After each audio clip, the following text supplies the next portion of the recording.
On termine en beauté cette première journée. J'espère que vous mesurez la chance que vous avez d'être ici et maintenant pour assister à cette masterclass qui fera date probablement dans l'histoire d'Omnivore. Avant de l'inviter sur scène avec sa bande, il a voulu nous proposer un film qui va introduire son pays, son territoire et ses écosystèmes. On va le regarder ensemble tout de suite.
Virgilio, Martinez, s'il vous plaît, on lui fait un triomphe pour le restaurant central. Hello. Hello, Hi. Virgilio. How are you? Hi, Maurice. How's it going? Such a pleasure to have. No, it's actually a pleasure to be here back in Paris and with such a wonderful crowd. And I feel so, it feels so amazing to be cooking for you and showing what's going on in Peru. And, What's going on in Peru? yeah. Qu'est-ce qui se passe au Pérou, effectivement? Yeah. Well, the presentation, you know, tomorrow Pia will be here and she will be talking about the Andes, the Cordillera de los Andes, the mountains. And Ah, je vais traduire en même temps. Demain, effectivement, à peu près à la même heure, je crois, à 16h15, Pia León, l'épouse de Virgilio, sera sur scène. Très grande cuisinière également, qui viendra présenter un autre aspect du Pérou et de sa culture. So Virgilio, you said Pia will talk about. yes, and the thing, because what we do is we talk about, well, most of our narrative and our concept is about biodiversity and the food that is coming from the sea, from the ocean, to the desertic coast, to the valleys, to the Sacred Valley, to the mountains, up to the high peaks in the Andes, and to high in the jungle, to the Amazon. There's so much diversity there that I picked this time just to do a presentation about the Amazon. Ok, donc encore une fois, vous avez compris, Pia et Virgilio se répartissent, si on peut dire ainsi, ensemble cette expression du territoire péruvien. Avec Pia qui va s'occuper de la cordillère des Andes, des montagnes, et Virgilio qui s'est concentré sur l'Amazonie. Virgilio, I'm sorry, I'm only a Parisian. I've never been to Peru. Yeah, We just to understand to the people, to the French audience, pour vous qui n'avez pas eu la chance, comme moi, de ne pas aller au Pérou, de comprendre la diversité de ce pays. Could you say a word about this diversity and all these ecosystems? You know, Well, yeah, for a lot of people, Peru is mostly the ocean, Pacific Ocean, but it's so more than that. Could you say a word about that? It's clear that in Peru you can be. I'm from Lima, but you know, in 1 hour I can be up to 4,000 meters above sea level, and then I can in another 30 minutes I can be high in the jungle or low in the jungle, where probably is the Amazon of Brazil. So this is part of you know, in Peru, which is not a huge territory. You can find all these different ecosystems, these different microclimates, and much diversity is going on there. So if I talk about this time, you know, the Amazon is about the jungle, which is like about 60% of Peruvian territory. Ok, donc vous avez compris que l'Amazonie couvre à peu près 60% du territoire péruvien et que si Virgilio, qui vient de Lima, évidemment vit en ville, la possibilité en 1 heure de littéralement monter à 4000 mètres d'altitude dans les montagnes qui sont dans la cordillère des Andes ou d'aller au cœur de la jungle en à peu près en autant de temps pour aller dans un écosystème. Le Pérou est un pays qui propose et qui possède finalement une très grande variété de microclimats, quasiment unique au monde. So, yeah, because we're doing like 100% Peruvian cuisine with 100% Peruvian ingredients, for us it's very important to bring the food. So as you can see, we've brought like many ingredients. We managed to get through customs with different stuff. You will see, it's so crazy. All this stuff that you're seeing probably in these pictures are probably here somewhere. I hope we can manage to do everything because we're going to do 2 kinds of fish. You know, fishing in the Amazon is so special. The way people is connected to nature through the Amazonian river is very deep. It's very different to what we have in our mindset as the Western world. I'm talking about also. Yeah, Virgilio, just to interrupt you, but when you say you bring it from your country, of course, we don't have this kind of fish here. Yeah, well, yeah. If you can point this, look at this. This is the pacu, and look at the teeth. You know, it's a relative of the piranha. And well, I don't know if you. Could we say it is a piranha or the? No, this is not a relative of. Yeah. Okay. Yeah.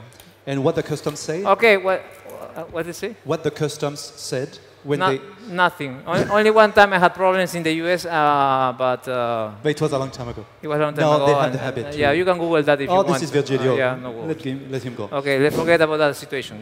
Vous avez compris que c'est évidemment pas évident d'arriver à la douane avec des poissons de cette gueule-là. Okay, what we do, yeah, because of course, I mean, we can manage to get through customs and we dehydrate fishes. Fishes in the Amazon are well known to be dehydrated and fermented also. So we are very, people there is very used to ferment fish and the taste of the fish is different. Also because the fishes are coming from the river and the Amazonian river, not from the ocean. We actually have a Pacific Ocean, and we have groupers, sea bass, all kind of seafood. Yeah, but this is the food from the coast. And now we're going to talk about the Amazon. So let's go. I'm going to try to go quick with this. So we have a fish that goes to the surface when the fish gets when the fish kind of see the trees full of fruits, and the fruits are coming down. The fish goes to the surface to catch the fruit. Mainly, like it could be like tomatoes, such as tomatoes, like prunes, whatever is growing there in the Amazon. Camu camu, all different foods from the Amazon. So the fish gets the fruit, so the meat it becomes very special, quite sweet. And what we do is so they are vegetarian fishes. Yeah, but they do eat also some of the little fishes. Right. But they enjoy most the fruit. The fruits. So probably like 50% of the alimentation is fruit, which is fantastic.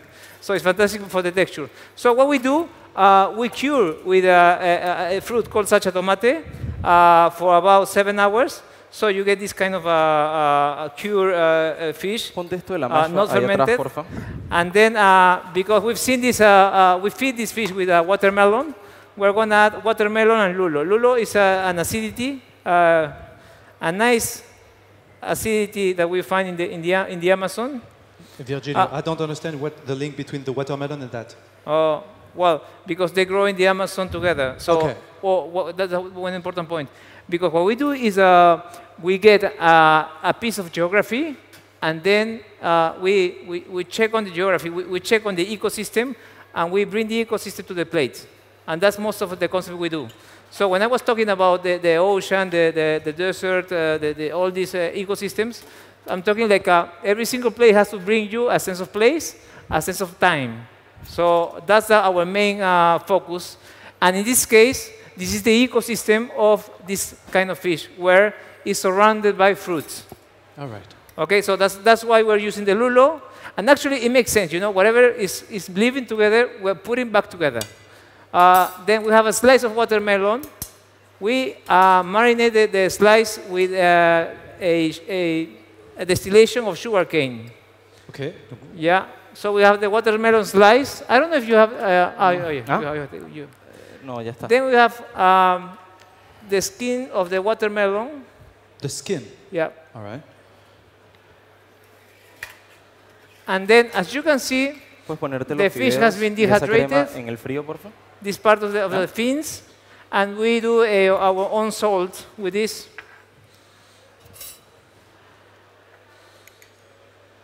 So, I'm not sure to understand. This is like the salt Salt, of like the salt. fish. Yeah, salt. No, yeah. All right. Yeah, well, it's actually, we are seasoning the fish with more of the fish. Uh-huh. And then we have another fruit, which is the coconut. So we do a sour of coconut, and we cut the coconut sour with coca leaf oil.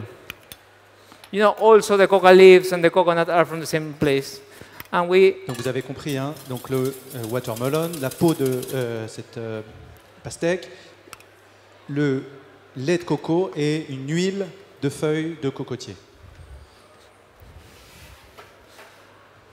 So this is the one, the pacu one, yeah. I'll go with the other fish, which is gonna be the paiche.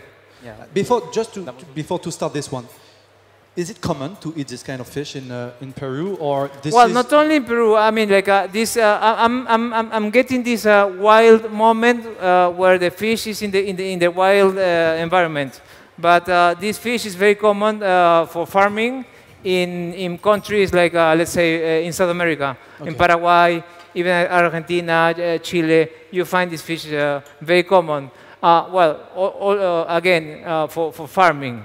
Okay. But what we're using is a wild pacu. Ok, vous avez compris, c'est un poisson sauvage qui est donc pour le coup relativement rare, mais c'est un poisson quand il est élevé et en aquaculture. So I'm basically, sorry to interrupt you. No, okay. And basically the idea is to catch this moment when the pacu is getting the fruit and getting all these fruits. So you're gonna taste this piece of time. And what is the name of this dish? Well, it's the pacu ecosystem. Yeah. Pacu ecosystem. Yeah. Okay. So now we're gonna go with the other one, which is the biggest fish in the Amazon. It's quite like the second biggest fish from fresh waters. It's the biggest fish in the Amazonian River. It's called pacu. Arapaima gigas, and in Brazil it's called pirarucu, and it's very well known in most South American rivers, even lakes. In some places, we are not allowed to get this, in a wild places. So we are getting our pacu from farms. So what we do, we dehydrate the scales. We sous vide the scales like this, and then we roast the scales, and we end up having a kind of this round circle, yeah. And you see how we're getting all the gelatin from the fish. Okay. Which is beautiful, yeah. So, sorry, I didn't. So this is only the skin, or you can have a little bit of flesh inside. Well, est-ce que c'est uniquement la peau avec la gélatine? No. This gelatin is coming, between the flesh and the scales and the skin. Yeah. Okay. So we're actually using the scales, that's why we have to overcook this a lot. Sorry, I didn't present my partners, Santiago and Bernabé. Hola. Yeah. Hola. ¿Qué tal? Yeah. ¿Cómo están? On peut applaudir Santiago. Could you introduce your Bernabé, colleague? yeah. Okay, wonderful. Okay, Santiago, you want to speak? You want to present this one? Or? Yeah, no, the other thing that we do is that we use a fly potato. This is actually not a potato as it looks like. It's actually a fruit. Yeah, see. But this one grows like on the trees of the Amazon. It grows hanging from the, how do you call this type of like trees? bushes and different small trees. So they look like a potato, so that's why people call papa voladora, like flying potato. Okay. Yeah. So what we do is, and the texture is like a potato. We cook it, we use it as a potato. It's not very common, and that's actually one of the ideas of what we do is to use probably ingredients that you've never seen before, or things that, in our case, we haven't seen before. This is wild. You can grow. Oh, yeah, this one, yeah. Right. So we have un fruit sauvage, yeah. Vous avez compris, qui s'appelle la patate volante. Hein. So what he's doing, he has a phone in the siphon, yeah, and then we finish with the skin of the fish. So right here we have one preparation of the paiche. Okay, so basically now it's a deconstruction of the whole fish. Imagine this fish. The fish is big, you know, sure, like look. how, 1 meter, 2 meters? More than 2 meters, yeah. This one, actually this head is quite small. Okay. But it can grow till 3 meters, yeah. In this case, this one is about let's say, yeah, almost 2 meters. No, yeah, 1 meter and something. Anyway, I'm gonna go with, thank you so much. I'm gonna go with the belly. So Santiago is presenting the belly. You see how we cure the belly with turmeric, and then yeah, the turmeric. So like curcuma. Yeah, you juice them. Yeah, we get it to a juice, and then we make like a curing mixture with salt, sugar for 8 hours. Yeah. Yeah. So what we do is when we juice it with all these ingredients, and you know, we have the juice to actually have this beautiful color, and also this seasoning, very natural. And actually, he mentioned the sugar, but we're using the panela, the sugar, quite like this raw sugar. So Santiago, you do it. Yes. I go with the other after we cook it for 4 hours at 100 degrees, the flesh that is really greasy, because it's the belly, is really tender. So we go to the dining room like this, and in front of the guest, we put the dish with a lot of herbs and aromatics from the jungle, from the Amazon, and we take out part of the flesh of the belly, and we put it on top of this type of herbs. Yes. Santiago, could you just give me a slice? Yeah, for you to try it, of course. Je profite, hein, c'est pas si fréquent de manger du poisson. Are you sure it has traveled like 70 hours in? It's fine, it's fine. Please go. People are laughing. She will be laughing later, maybe. No, I'm kidding. It's fine.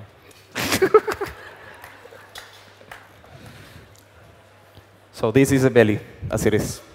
Ce qui est intéressant, c'est qu'on a une texture extrêmement presque crémeuse du poisson.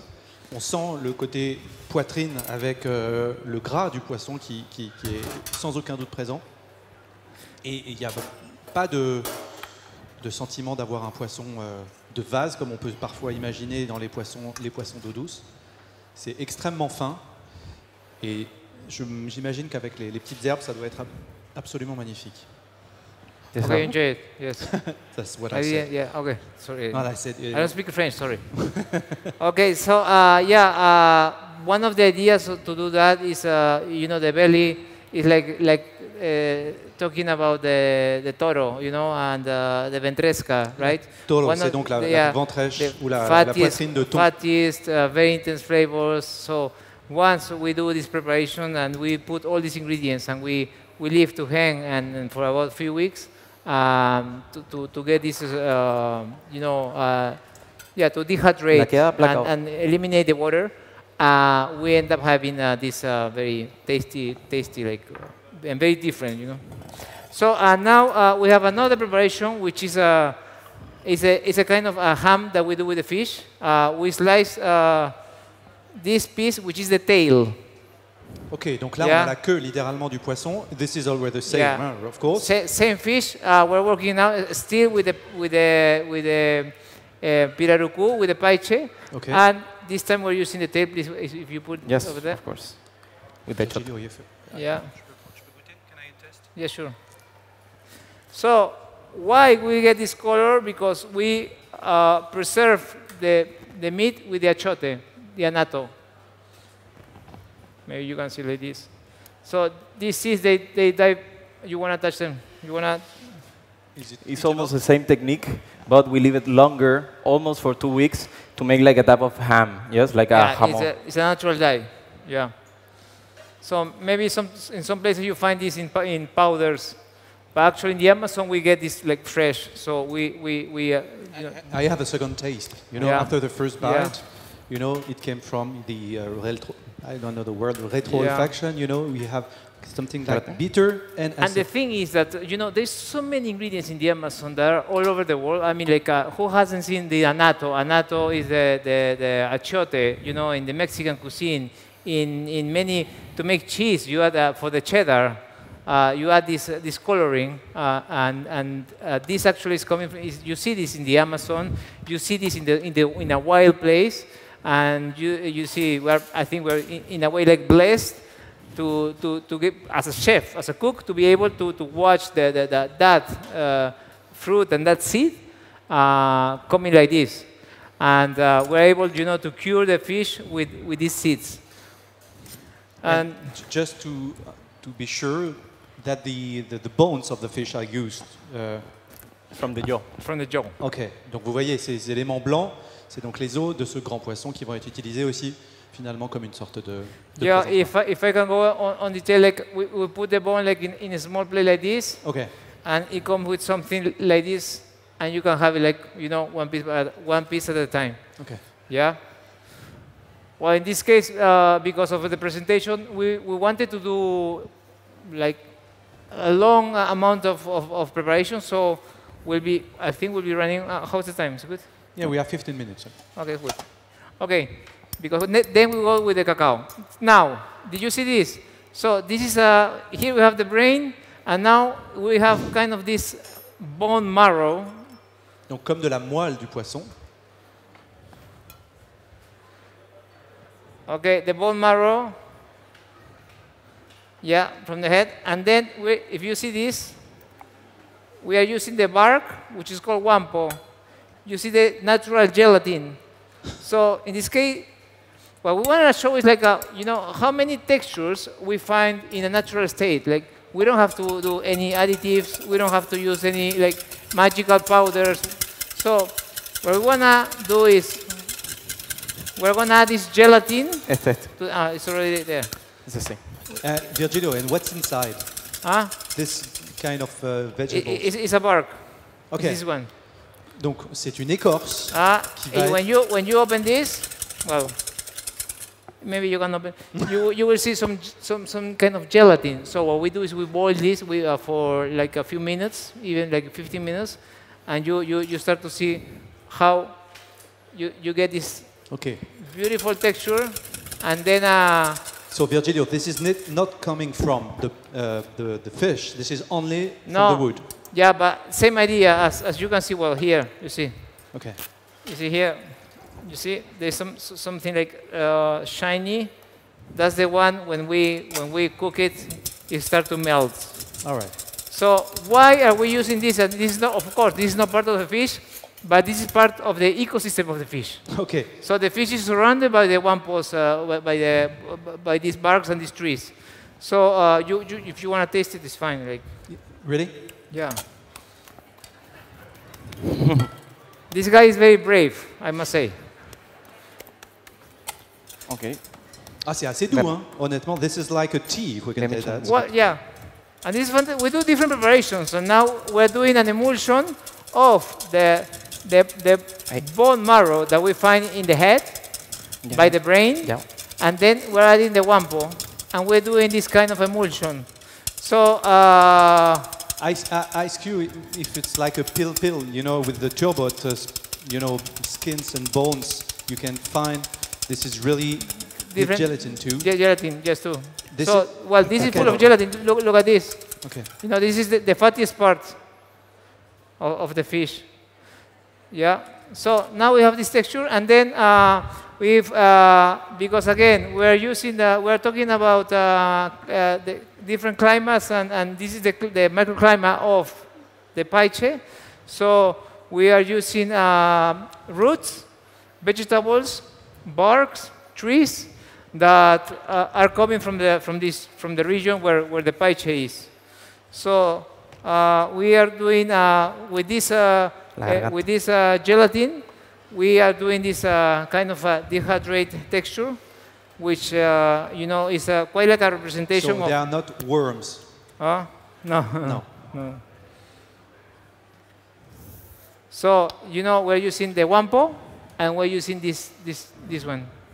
So we end up with something like this. Mm-hmm. Yep. quite similar. Okay. So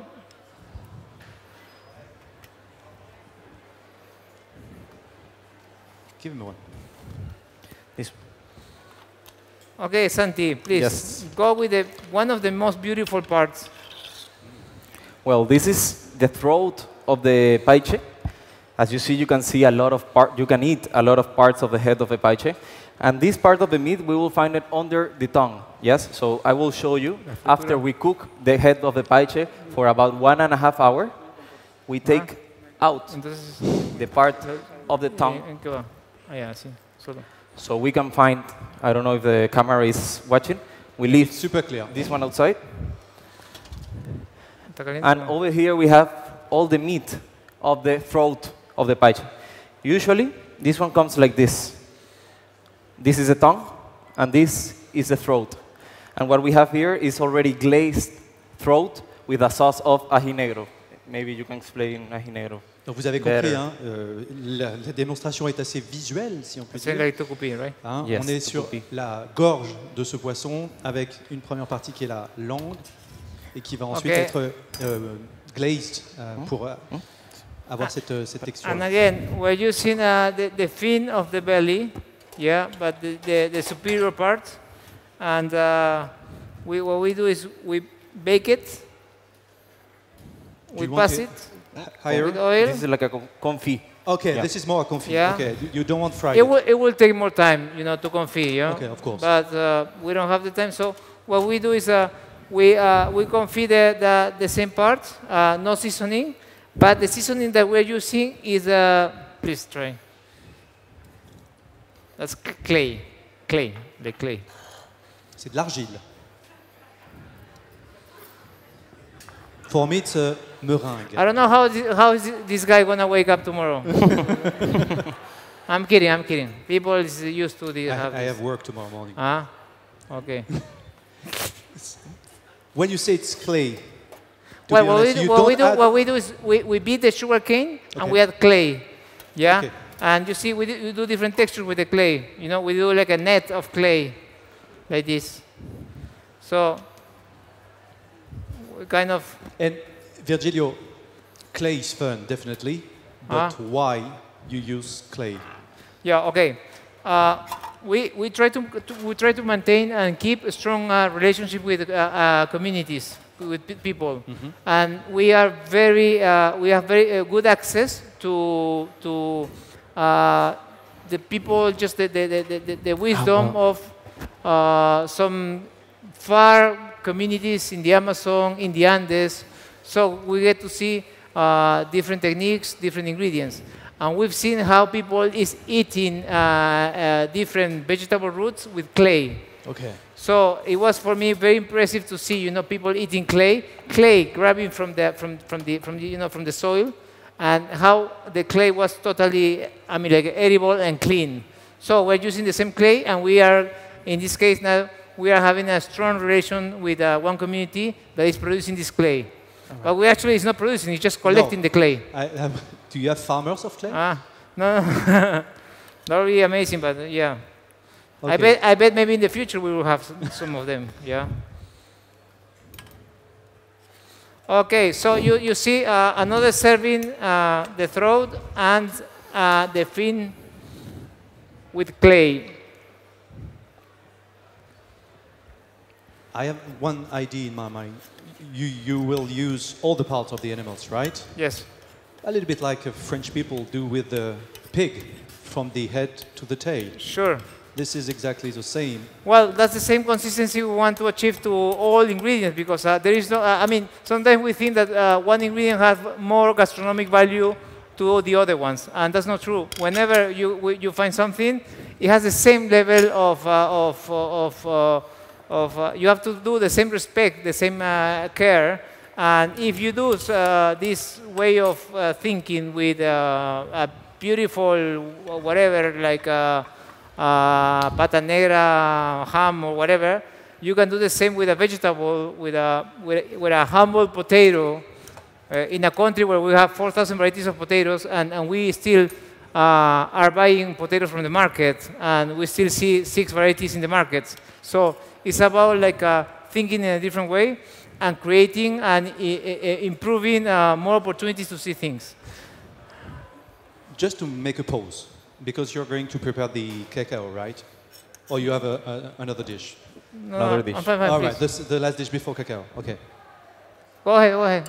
No, I would like to understand, what the Peru have to say to the world, in a gastronomic way. Qu'est-ce que le Pérou a à dire aujourd'hui dans le monde gastronomique?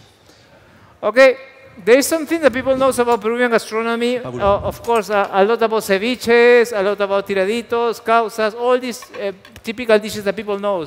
But there is another part, which is the nature, and which Peru and South America, mainly Latin America, is probably one of the main sources of the ingredients that are probably all over the world.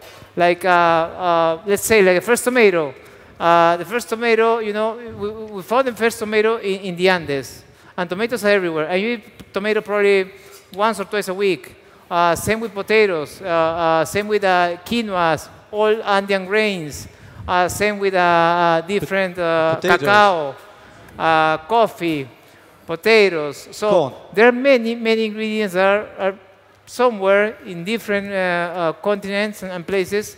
And I think this is a strong, I cannot deny, I mean, like part of the boom of, let's say, boom of Peruvian gastronomy was because of the 500 years of melting pot, and Incas or pre-Incas cuisine, plus the Spanish, Italian, French, Japanese, Chinese. You see all these influences, and you see this in one ceviche. You see the influence of the lime, the chiles, the fish, the way the Japanese, when they came, they taught us how to treat the fish in a very delicate way. So you see all this melting pot in a very natural way.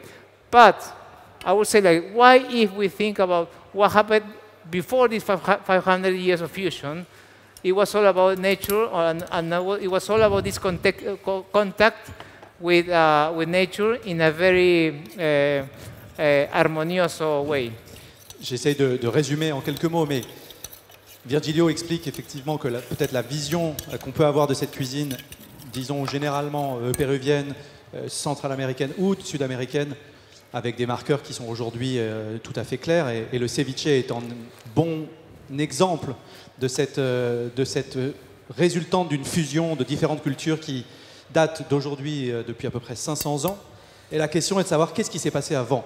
Et du coup, on touche du doigt une exploration d'une cuisine qui est avant la colonisation, avant même la culture inca ou maya, qui est du coup une culture que probablement même les Péruviens connaissent très mal et dont il est évidemment important de explorer pour pouvoir la maintenir. What is it? Well, it is like what, like wasabi, radish, anise. Interesting, right? Il y a un peu de piquant, effectivement. Yeah. On sent comme une sorte de réfort de wasabi, effectivement. Yeah. So can you imagine all opportunities you have to use this as a seasoning? But this ingredient probably is not traveling and is not that well known. It's called mashua, and we find this a lot in the Andes, of course, but also in part of the Amazon. And what we do is we are well, of course, you can do different preparations. But what we're doing this time is we sous vide this. Did you put some oil or just the regular mashua? Okay. Then we put this on a dehydrator. So we're talking about slices of this, yeah. And then what Santiago is doing, he's frying. He's passing through an oil which is at a low temperature. Yes, it's like 100. Like 100, a little bit less. yeah. Ok.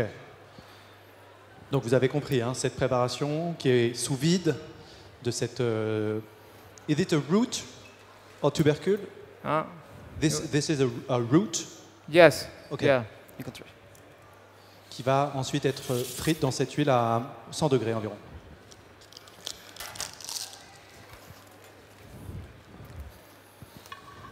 Spéciale dédicace à Raphaël qui avait des gavottes, je crois, tout à l'heure, sur la scène sucrée.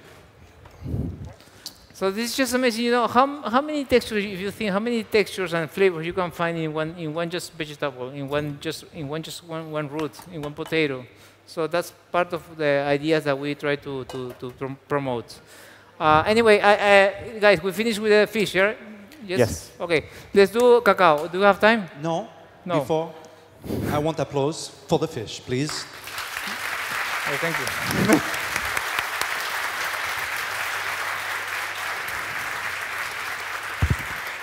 Once in a lifetime for everyone to see this kind of preparation. So Fantastic, thank you. I'm glad that you're happy, and I'm glad that you are happy, guys.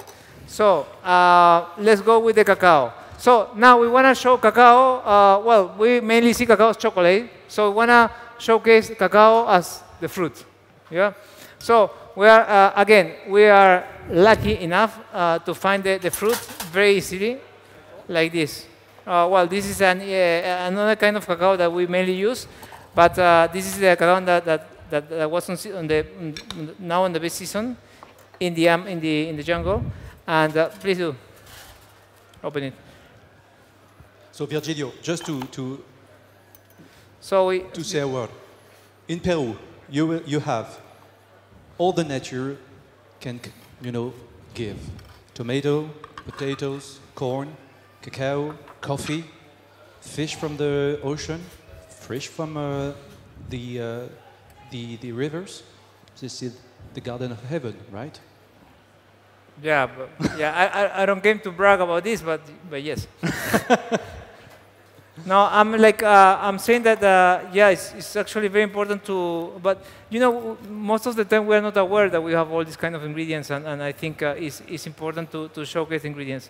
And yeah, you can have like 100% gastronomic experience, like a beautiful gastronomic experience with 120 ingredients, where you find coffee, cacao, you say different vegetable roots, potatoes, different fishes, different seafood, different grains.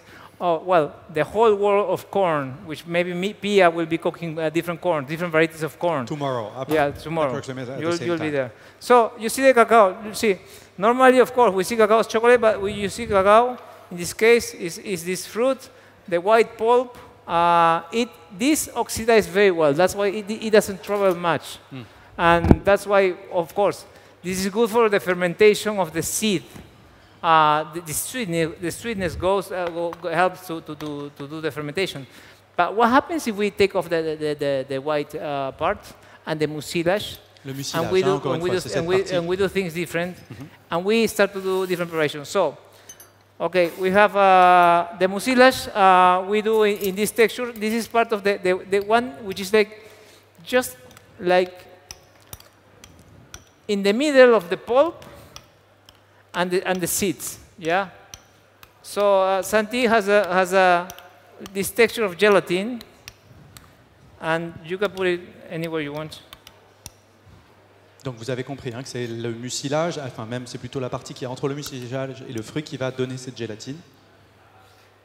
You put any sugar in it, or this is... No, it's just the water. This water is very sweet. Okay. That's why the fermentation goes very well. Okay. And it depends on, of course, it depends on the season, it depends on the cacao, it depends on the quality, it depends on many factors.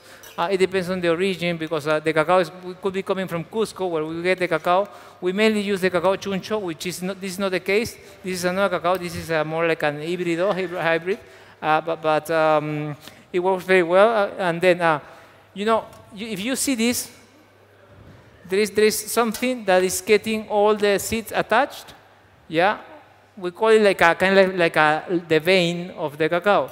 So what Santiago did, show it very well, because it looks like a dehydrated, like these Chinese mushrooms that you find in different markets. So what we do, you did like 14 hours of aging, right?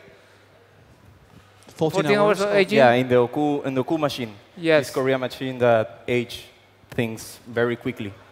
This is when you removed all the seeds, right? Yeah, this is the kind of the bone. The bone. Yeah. Okay. Yeah. It's this one. All right. As you see. So, because when we do the preparation, we always remove the seeds, and we end up with this vein. So what we do is we don't throw away this. we put this in this nice machine of aging, and we end up with this product. All right. And this is just like a beautiful product to do snack. Want to try? Oh, please. And you serve all these dishes in this way, you know, very, very raw. Yes, and honestly, in this case, we finish the menu with I think like about 7 servings of cacao in different ways.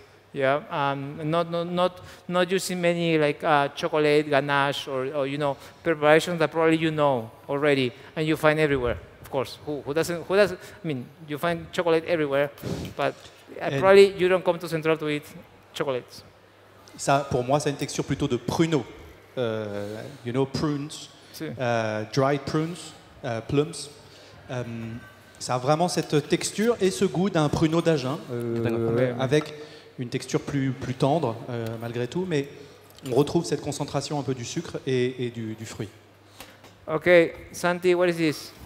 Okay, what we do with this is the shell of the cacao. Usually, nobody uses this in the chocolate companies. So what we do is that we cook it for a long time, maybe 8 hours, in water with some sugar cane, raw sugar cane.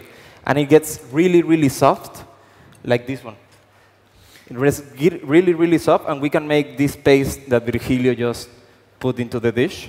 And what we do is this other different texture using just the shell of the cacao.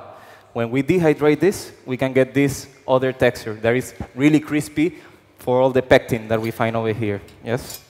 Alors, so you feel the pectin, you feel, you know, how sweet, tastes like chestnut, chestnut, yeah. For me. Yeah. Donc, ça, pour le coup, ça a vraiment un goût de crème de marron. Yeah, and again, you got it. We're using, it's coming from this part. Okay. Okay. So, and then, did you explain this, right? It's the same but dehydrated, yeah? Correct. Okay. Then, in this case, we're using the nibs of cacao, yeah, because once we have we use all the white part, we use the vein, we end up, of course, with the seed of cacao, and we break the seeds, and we have the nibs, and we do different textures, and then we can play more, because of course we feel more comfortable because it's our comfort zone to work with chocolate. So we are doing these weird textures with the nibs. Shell. Yeah. With the shell. So you're using the cascarilla, yeah. So and I don't know if it's on. Mm-hmm. Yeah, it's on. Okay. So let's go with. You want to show it? So this is if you see, this is the part of the cacao, you know, the skin that we cooked. We've been cooking this for about 30 hours at very low temperature, very low. And we're going to place on a plate, but what is important is the broth. So we're serving the broth as a soup. So it's a soup of... This is the broth where cooked the cacao, yes, right? Yes. Right. So it's just that, like the soup of the skin. If you want to taste it, please go ahead. I will. And then with the cascarilla, you know, the skin of the nibs, we do this texture.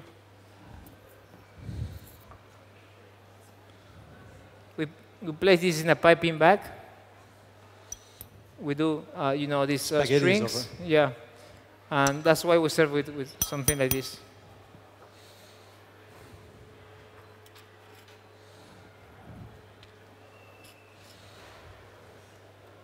Virgilio. Okay. And I think we're gonna finish with the white pulp. Yeah. So we juice the pulp. This is a hard work.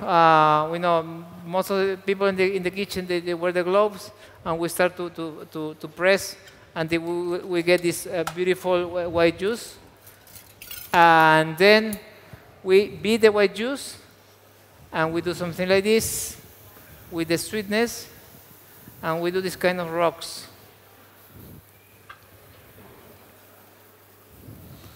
Is it okay if I say it's like an île flottante? Do you know île flottante? It's like what, sorry? No. What do you say? Like a meringue? Beurre blanc? No. Ah, Comment on pourrait traduire île flottante en anglais? la isla. Ah, isla flotante puede ser. Isla flotante. Si. Ah, like, yeah, we have that dessert, yeah. You know, white eggs with crème anglaise. Oh, yeah. Similar, yeah. So you're saying you did it before us? I'm kidding, huh?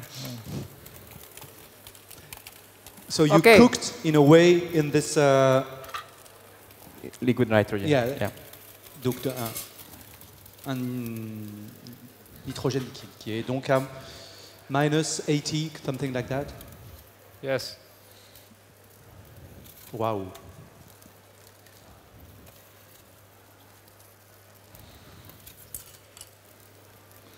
So, and what we do is in a way, we finish the menu, and this is actually what we do in our salon. Is like we present all these different preparations of cacao, and it's kind of a celebration of the harvest of the cacao fruits, and you know, to expose the cacao in different many ways. So I think that will be it. Yes, I think we did it on time, and I hope. Almost, that's okay. We're fine? Yeah, we're fine. Okay. Someone's in my ear said no, but we're okay. We're cool. Maybe you want to finish this day, to add a sentence, to add a word, you know, for the audience, for the French people. Well, actually, I'm honored to be part of the. Well, I have to thank Promotion of Peru, all the Peruvians that are here. Where can I see Peruvians? Il y a Peruvian here. Il y a des Péruviens dans la salle. Muy bien. So I have to thank Omnivore for what is you've been so kind to my colleagues. Actually, this guy from Venezuela and this guy from Argentina, but we're South Americans. We're the same. We are all the same. So really, and thank you. No, thank you so much. We have so much gratitude. We've been in Paris. We had a few days, and we've been enjoying so much your food, your culture. You know, this is very different. The level of appreciation you have to food, but for us, it's also an inspiration, and it's great. We've had it's a lot of inspiration, and. Yeah, again, thank you, everybody. Merci. Muchas gracias, Virgilio. Thank you very much. Thank you. Virgilio Martinez, restaurant central à Lima, le Mille et aussi d'autres expériences. J'ajoute que demain se poursuit finalement cette exploration du Pérou avec Pia León à 16h. On a terminé notre journée. Je vous remercie et je vous dis à demain. Merci beaucoup.